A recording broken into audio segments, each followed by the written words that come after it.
Hi, I'm Cynthia Schiller. Please like and subscribe. We're going to talk about some of the different ways that a narcissist manipulates us. So we're going to go over 7 different types. One of the most common is gaslighting, and that's where they'll outwardly just tell us things that we'll say happened, never happened. And that's where the crazy making comes in. They kind of set the stage where we question ourselves, our behaviors, our thoughts over and over again. And then we start to doubt what reality really is. And we no longer see things clearly. The narcissist does this in order for us to take their point of view or perspective. So they get our sense of reality so messed up that they can come in and just manipulate our mind. And they'll do it really gently at first. And their deception over time starts to worsen. And that's why we start to feel like we're going crazy, because they know to do it slow by slow. They kind of test the waters and see how our minds work. So they know how to manipulate them. They know what their intentions are. They know they're deliberately causing us to lose our mind. And they kind of take a sense of happiness or joy in it. They'll often, number 2, test some boundaries. They'll override them. And they do this to see how much abuse we'll take, whether we're securing. And they can do it covertly, sometimes overtly. I have a video on the differences. One is the grandiose, one is the vulnerable, and they can get creative. They'll learn how we respond, where our limits are, and then they start pushing the limits. At first, we kind of allow this to happen because we think that, they have kind intentions, that they're just not communicating the right way, or we'll believe their lie that they have something to do, like, I don't know, they have to take a parent for a medical emergency, and we're trying to be nice, like, okay, you can't come to whatever you promised, but I see why you're saying it. But once we start to put up a firm boundary, the narcissist starts to get upset, and they'll deliberately override whatever boundaries we have, knowing it irritates us, knowing we have a boundary, and that they're crossing it. They don't really care. It's like a game to them. And they also will discredit us. And this is one that's kind of hard. They'll undermine whatever dreams we have, our visions, even our goals. They cut it down, telling us that we'll never achieve it. They demean us. If we have any future plans that we're working towards, they have different ways of doing it, but they will destroy your hopes and dreams, undermine them, make it so it's impossible. Let's say at first they were going to babysit the kids so you could go back to college. Now they pull out of that, leaving you helpless. Or they'll purposely spend too much money so you don't have the money to buy your books. Whatever it is, they like to discredit it. Another thing that they'll do to manipulate us is a form of isolation. And sometimes they'll move us out of state. They'll have us break contact with our friends where we're so uncomfortable because of the way the narcissist acts, that we withdraw from our circle of friends or family. And they just try to keep us to themselves, so we're available at their beck and call. And when they do this, sometimes they'll put down our family members, discredit them. So we kind of feel shameful sometimes to reach out or confide in them. They twist reality. And, in the beginning, during that love bombing stage, we think they're this wonderful person, somebody trustworthy, somebody that we hope honor us. But, we made the commitment to honor them. So we take that into consideration. The narcissist is just jealous. They want our attention. They don't want to share it. They want to be the sole influence in our life. At that same time, they still want to defame us to our friends and our family. So it's not only us choosing if we want to go see our friends or family, they'll make it so our friends and family don't want to see us. So they become on the side of the narcissist. It's crazy how, they'll spread lies only to isolate us more. They'll pretend it's out of concern, like, I'm concerned she's crazy, and they'll go on with their stories. They're not really concerned. They're just trying to change the atmosphere, so it's unhealthy and isolating. Sometimes they'll answer for us. They want to control what we think and say. I know with my first narcissist, our baby was just born, and I don't know why. I was kind of hanging out of my gown. I don't know why, but the nurse had asked, do you want to breastfeed? And he was like, yeah, she does. And it was like, we didn't even discuss it, but my daughter latched on real quick. So it was kind of like, I guess, but it is healthy. But I didn't even like kind of think about it, which is kind of sad, but a little nervous on it. But I knew it was good for the baby. I just hadn't really processed it, and that's a big commitment. And in my heart, I feel it's, a good thing. But if I didn't want to do it, they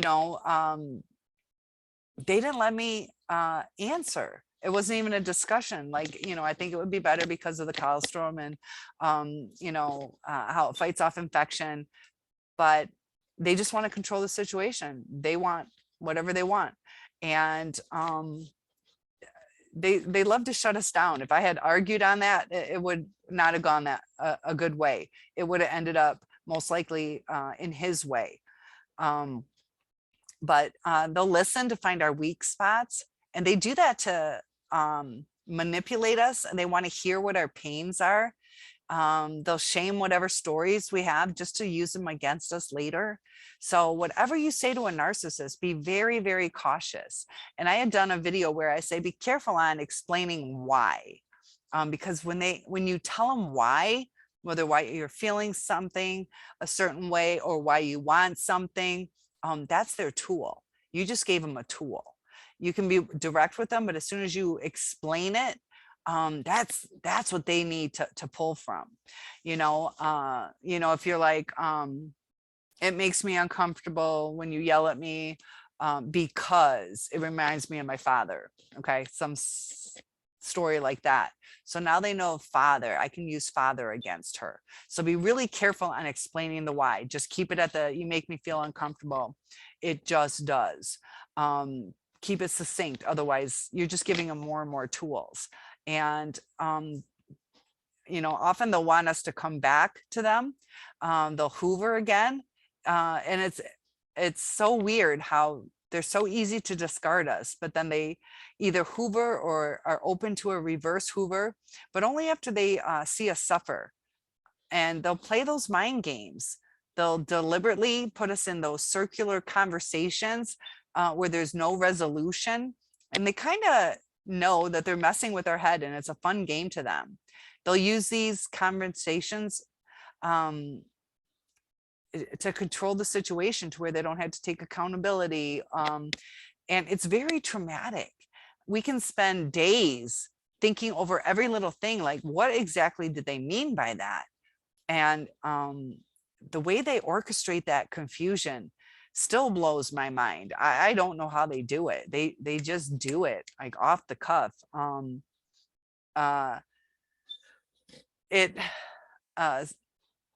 All these manipulation techniques are start out slow, and they get more and more and more as a relationship goes on. It's going to happen with the new supply. They're going to learn that new supply, and then they're going to learn how to manipulate more because they just want to take. It's just like a drug. Like it's never going to be enough. So they are always going to take more and more and more. And they've gotten to be better liars. So they're not busted as much or as quickly, but the damage that they leave is phenomenal. It's gonna, if you're worried about the karma, their karma is gonna come as time goes by. They're gonna lose so much in their life. The people who could have and would have supported them are going to start to withdraw. The narcissist is going to get more nasty. Often they don't become self-aware. They don't reflect. And narcissists just live for that supply. It's like the air that they'll breathe in. And they can't live without. So if we're not providing, or if we're setting boundaries, or we're not meeting their expectations, or we're too vocal to where we're trying to say this isn't working, this isn't healthy, let's make it healthy. They don't want to make it healthy, because when it's healthy, they don't get their supply. So just be aware of some of the manipulation tactics, share some of your stories. I think that's helpful to other people, because sometimes we just feel so blindsided. We look back and we feel, was I that stupid? Am I that big of a fool? But you weren't a fool. They were just, just like magicians. Magicians know how to create those optical illusions. You see the tricks, you see like, how is this not possible? But I saw it. And that's what it's like with these narcissistic relationships. Like, I watched this entire relationship. Where did it go wrong? And that's with all the gaslighting, with all the lies. It's like a magic trick. And you've seen a little glimpse of the inside secrets. Those are those red flags. Just like the magician, you could see a string or some extra hidden box. You can start to see little things where you're like, okay, this is a bunch of BS. There's something more to this. This isn't really happening. And use that to realize that, the narcissist will never have a real life. Just like that magician, their tricks are never going to be real. And they might seem real, whether the relationship seems real or the magician's trick seems real, but it's just manipulation techniques. So enjoy the show. The show's over. Time to move on with your life. And, just look back at, the good times. But the bad times, try not to focus on those, and take those red flags to heart, to know, it's not worth working things out with them. They don't change. They're always going to use those tools. Just like a magician pulls out those tricks so they get attention. If they're at a bar, they want attention. If they're walking on the street and they want attention, they know how to get somebody's attention. It works for them. They see a pretty girl or guy and they want to walk up to them. They don't know what to say to them. Do a cool magic trick and you start conversation. They might want to see more, so they might hang out for dinner and do tricks like card tricks or magic tricks. Just like the narcissist, I don't want to be myself. Nobody's going to notice me. So they use those tricks and techniques. So just be aware and like and subscribe, share your stories, and I'll